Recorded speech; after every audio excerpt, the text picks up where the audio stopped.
Introduction. Hi, thank you for reading the introduction.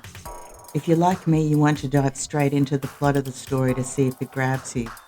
And if you're like me, the first half of this book might not. My story is simply that of a traveling, adventuring woman who sometimes lives a bit rough by choice.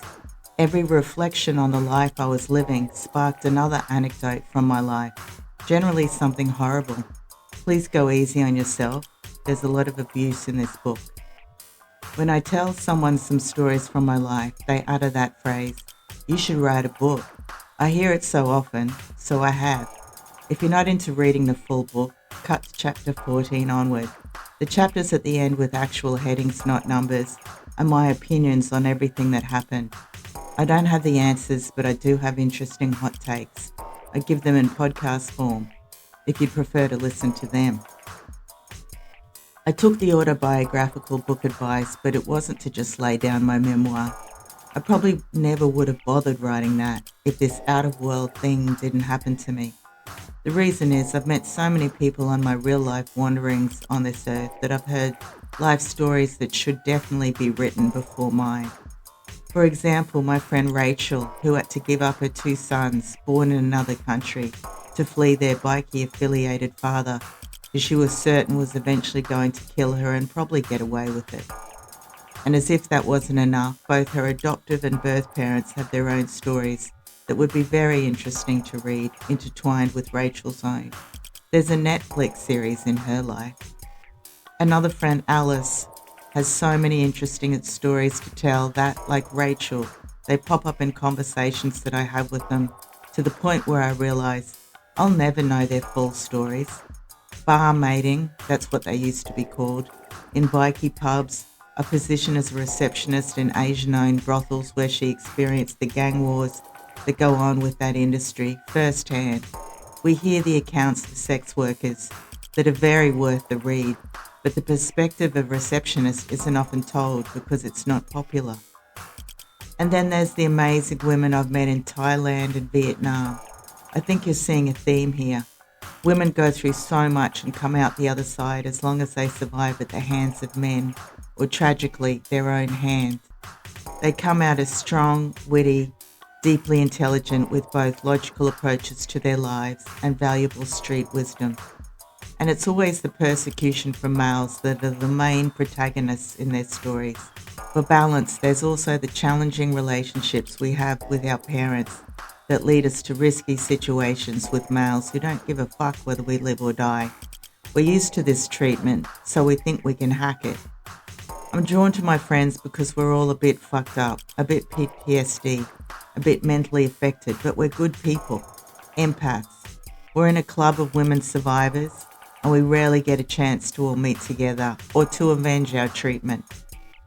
What I went through was something I never expected to happen to me. I was over all my risky behaviour. I was finally starting to win at life. So what happened to me wasn't my fault. What was it? Please stick with my stream of consciousness stories so you get to know the woman who I am. Then maybe you'll understand the drama better. For I don't know anyone else on earth who this has happened to. Yet. Maybe writing this will bring other victims forward.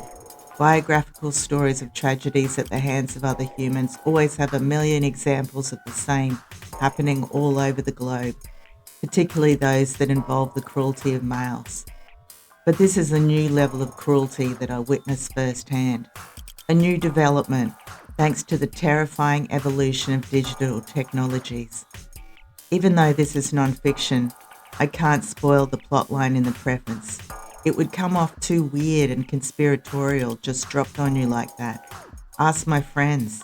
I really didn't want to tell them because they'd worry for my mental health. And there's a certain way that non-fiction thrillers need to be written. I need to build suspense, eye roll, to keep you interested, dear reader. Please read my book in full to understand me better and to forewarn yourself of what could happen to any of us. Women, that is. I'm sure they go after males, but it's mostly women. I hope my story gives you hope also, because I did fight in my own way. I kept myself safe in some horrifically difficult situations. I don't want any of you to ever experience this.